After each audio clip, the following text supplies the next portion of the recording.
Salut, c'est Yann, j'espère que tu vas bien. Alors aujourd'hui, on va voir comment vendre du coaching en ligne, comment vendre du coaching sur Internet tout simplement. Mais juste avant de te révéler tout ça, juste avant de te montrer directement tout ça sur mon écran, n'oublie pas de mettre un gros pouce sur cette vidéo pour me montrer que ce genre de sujet te plaît. Et si tu es coach, dis-moi en commentaire ce qui te bloque aujourd'hui, ce qui t'empêche de passer au niveau supérieur. Ça me permettra de savoir quel genre de sujet je dois aborder sur ma chaîne YouTube à l'avenir. Je te préviens aussi, si tu ne le sais pas déjà, j'ai une formation gratuite continue. Tu as le lien d'inscription en description. Tu peux aussi cliquer sur le i. Et en t'inscrivant, tu vas recevoir chaque matin à 9 h un email dans lequel je partage avec toi un conseil, une astuce, une méthode pour trouver plus de clients et pour facturer tes services à prix d'or. Mon meilleur contenu est dans cette formation gratuite continue. Donc si tu es coach, consultant, formateur, freelance et que tu veux créer un business qui te rend plus libre, inscris-toi, clique sur le lien ou sur le petit i tout en haut sur ton écran. Ceci étant dit, comment vendre du coaching en ligne? Alors, tu vois qu'il y a plusieurs choses à faire. Déjà, il faut créer une offre haut de gamme, ensuite générer des prospects et enfin convertir les prospects en clients. Alors, je vais aborder déjà l'offre haut de gamme. On dit souvent il faut créer une offre haut de gamme parce que c'est plus simple que de vendre des petits produits, etc. C'est vrai, mais il y a d'autres raisons à ça. Il faut aussi savoir que quand tu proposes une offre haut de gamme, tu as plus d'impact auprès de tes clients. Donc, tu as aussi plus de témoignages et de preuves sociales et ça va faciliter les choses pour toi au fur et à mesure. Mais c'est clair que quand tu es indépendant et que tu n'as pas d'audience, c'est plus intéressant de vendre quelque chose, un service, un accompagnement à plusieurs milliers d'euros plutôt que quelque chose un accompagnement à 100 euros. Parce que, tu vois, en termes de temps investi, c'est beaucoup plus intéressant. Il suffit d'avoir un client à 3 000 euros par exemple par mois pour pouvoir gagner ta vie. Alors que si tu vends un petit accompagnement, un petit coaching d'une heure, je ne sais pas, ou même pas, un quart d'heure par téléphone à 100 euros, tu vas devoir faire beaucoup de volume et te constituer une audience, etc. C'est ultra galère. Donc voilà, c'est autant intéressant pour toi de créer une offre haut de gamme par rapport à l'impact que tu vas avoir, mais c'est aussi plus simple si tu es indépendant et que tu n'as pas aujourd'hui d'audience, des milliers et des milliers de personnes qui te suivent. Alors comment on fait pour créer une offre haut de gamme? C'est pas très compliqué, mais en général, ce sont les choses qui sont les plus simples, qui sont les plus difficiles en pratique à implémenter. Avoir une cible spécifique, c'est la base. Alors, il y a plein de coachs qui disent « moi, je peux aider telle personne, telle personne, telle personne ». Beaucoup de prestataires de services, de coachs, de consultants, de formateurs savent aider tout un tas de personnes. Mais il faut savoir que tu as forcément dans tes prospects un avatar pour lequel tu peux avoir le plus d'impact. Et c'est sur cet avatar qu'il faut que tu te concentres. Et simplement parce que quand tu vas aussi proposer ton offre, la personne doit sentir que ton offre est faite pour elle. Et si tu dis, voilà, je peux aider tel type de personne, tel type de personne, tel type de personne, ben, les gens ne vont pas vraiment se reconnaître. Ton discours ne va pas résonner chez eux.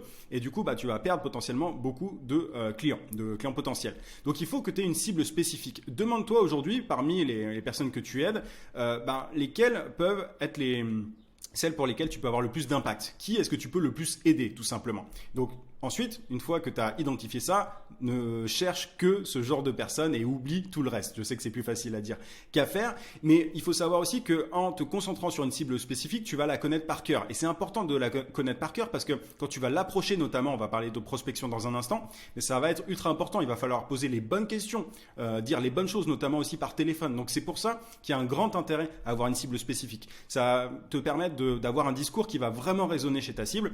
Et voilà, je sais qu'il y a beaucoup de personnes qui ont peur de se fermer des portes. Il y a pas mal de coachs, de prestataires de services en général qui me disent « oui, mais je ne veux pas me concentrer sur tel type de personne, sur une seule cible parce que… » sinon, je vais rater des opportunités. Mais en réalité, c'est en étant généraliste, en proposant plusieurs… on va y venir d'ailleurs sur ton offre, mais enfin sur ton accompagnement. Mais ce sont les personnes qui proposent plein de services différents à plein de cibles différentes qui s'en sortent le moins. Je veux dire, elles ont pas tu vas pas te fermer des portes en te concentrant sur une seule cible parce que déjà, tu n'en ouvres aucune aujourd'hui si tu es généraliste et que tu as plusieurs cibles. Donc, concentre-toi.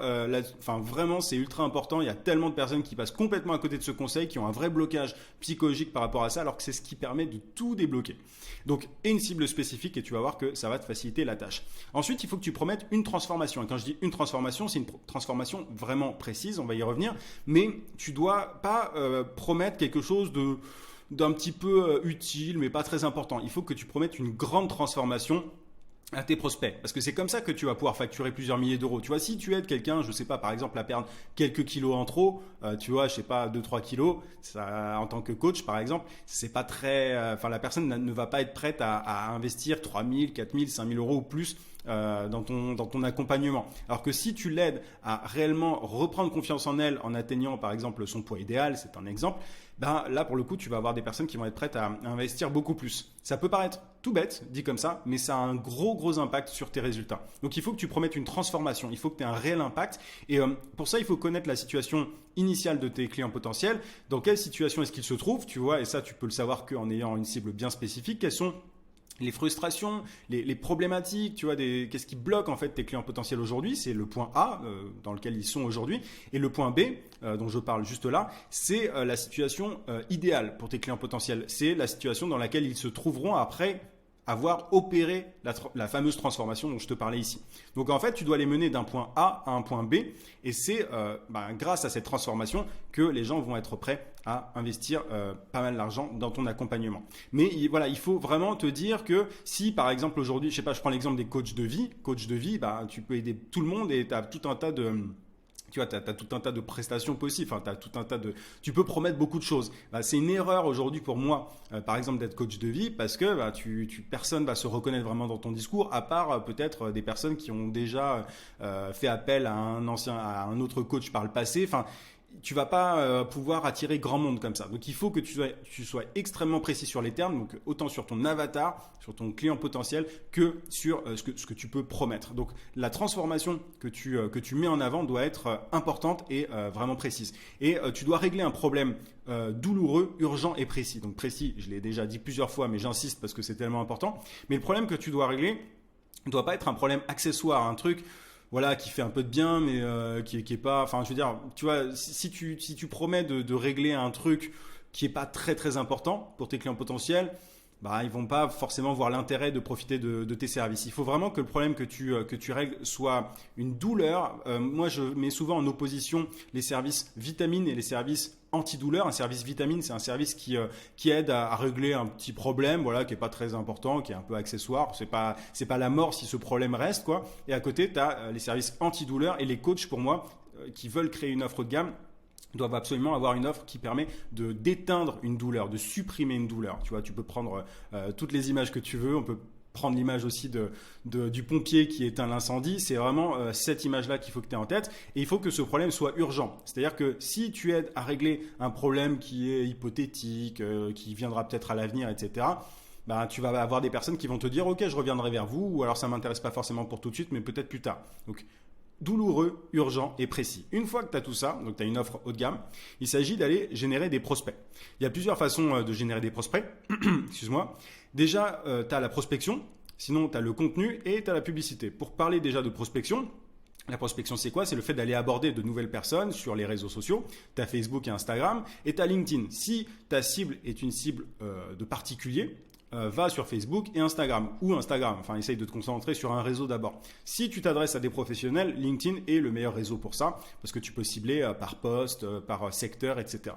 Et la prospection, moi, c'est souvent ce que je recommande au départ quand les personnes n'ont pas forcément de budget publicitaire et veulent des résultats assez rapidement parce que tu vas pouvoir aller approcher ta cible spécifique en lui posant des questions, tu vois, il s'agit de s'intéresser à elle et d'engager la conversation pour pouvoir la convertir plus tard par téléphone. Sinon, tu as le contenu, c'est un peu plus long, tu vois, tu peux, sur ton profil Facebook par exemple, créer du contenu et attirer des personnes, enfin, essayer d'aller inviter des personnes sur Facebook pour qu'elles tombent sur ton contenu, sur ton profil. Tu as le contenu aussi sur LinkedIn si tu as une cible professionnelle. Tu as le contenu sur YouTube qui est top aussi sur le long terme, c'est extrêmement intéressant. Moi, j'ai évidemment beaucoup de personnes qui viennent vers moi grâce à ma chaîne YouTube. Et alors ça, il y a un petit doublon, mais je voulais mettre Instagram. Là, tu as Instagram et Facebook pour le contenu aussi.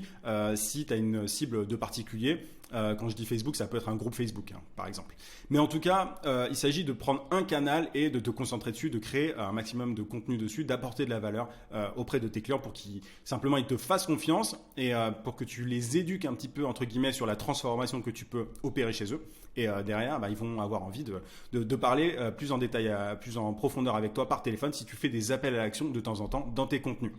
Dernier point que je voulais aborder pour la génération de prospects, c'est la publicité. Tu as la publicité Instagram et Facebook si tu vises des particuliers.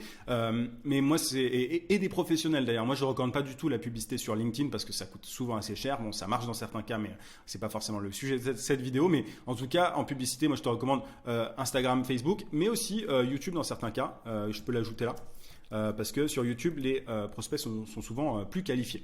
Alors, le tunnel de vente le plus efficace en publicité, si tu as du budget pour ça, mais moi honnêtement, je te recommande de passer à la publicité quand tu as déjà généré des prospects, des clients en organique grâce à la prospection ou au contenu.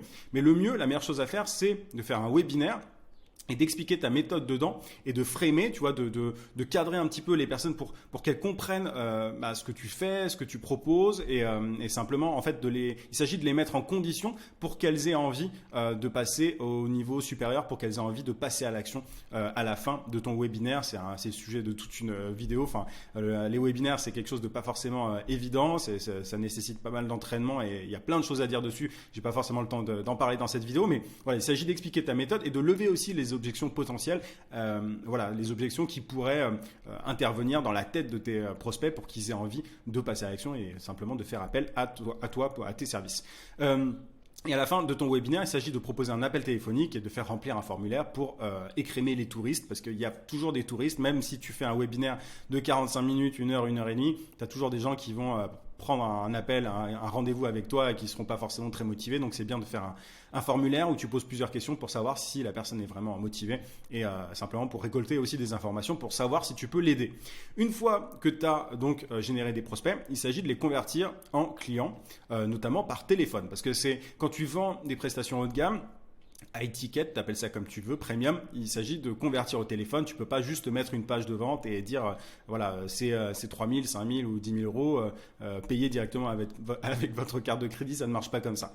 Donc l'idée déjà, c'est de s'intéresser réellement à ton prospect, de comprendre ce qu'il cherche, ce qu'il veut et de le comprendre plutôt que de chercher à vendre. C'est important d'avoir l'état d'esprit d'un médecin. Il s'agit de diagnostiquer plutôt que de chercher à vendre. Tu n'es pas un commercial qui essaye de refourguer son offre à tout prix. Il s'agit vraiment d'être dans cette posture de médecin, tu vois, où tu diagnostiques. Moi, quand j'ai quelqu'un au téléphone, quand je prends des personnes au téléphone pour mon accompagnement, souvent ce sont des personnes qui me connaissent depuis un certain temps, qui ont consommé mes contenus, qui me font confiance, etc. Mais j'essaie vraiment de savoir si je peux aider la personne. Donc j'essaie de la comprendre, je lui pose des questions sur son parcours, sur ce qu'elle fait, sur ce qui la bloque, etc.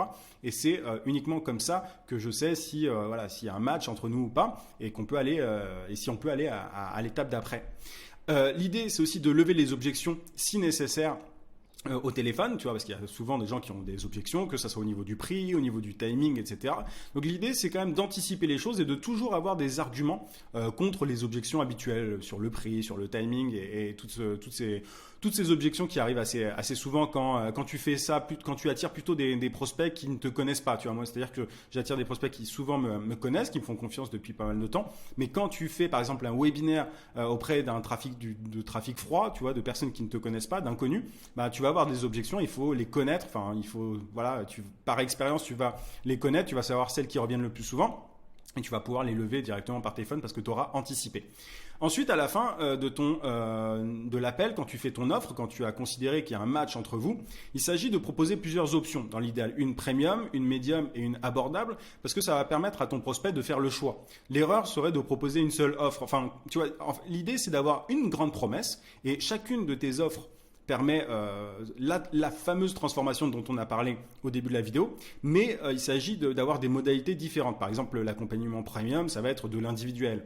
Le médium, ça va être un accompagnement de groupe. Et l'abordable, ça peut être une formation si tu veux, si tu as une formation sur le même sujet. Mais en tout cas, il s'agit vraiment de proposer différents niveaux de tarifs pour que la personne ne se demande pas est-ce que je profite des services de ce coach, mais plutôt laquelle des offres est la plus intéressante pour moi, laquelle en fait est celle qui me convient le mieux. Et ça va augmenter tes conversions si tu fais ça. Ensuite, si la personne ne convertit pas, moi je suis pas du tout du genre à dire il faut que tu forces, il faut à tout prix qu'elle convertisse et tout. Il y a des personnes qui ont des méthodes de closing par téléphone qui sont assez agressives. C'est pas du tout mon approche. Moi, ce que je te dis, c'est pas grave, ne mets pas la pression à la personne et relance-la quelques jours après. Et parfois, tu verras que tu as des personnes qui sont pas prêtes à passer à l'action tout de suite, qui reviendront plus tard après avoir consommé tes contenus, par exemple. Tu vois. Donc, ce sont les 3 grandes étapes pour vendre du coaching en ligne. Tu vois, il y a En soi, il n'y a rien de compliqué, mais c'est souvent dans l'approche, dans l'application que c'est un peu plus compliqué. Moi, je fais de l'accompagnement notamment pour les personnes qui souhaitent créer et développer un business de coaching. Si ça t'intéresse, tu peux aller directement sur mon site internet yanlenen.com. Et je te rappelle encore une fois, si voilà, tu veux plutôt te débrouiller par toi-même et vendre, enfin simplement vendre tes prestations, mais apprendre les choses par toi-même sans te faire accompagner, tu as le lien en description pour ma formation gratuite continue. J'espère que cette vidéo t'a été utile. Encore une fois, n'oublie pas de mettre un gros pouce pour me soutenir et dis-moi en commentaire quelle problématique est-ce que tu rencontres pour que je puisse t'aider au mieux à l'avenir. Je te souhaite plein de succès, je te dis à très vite. À plus.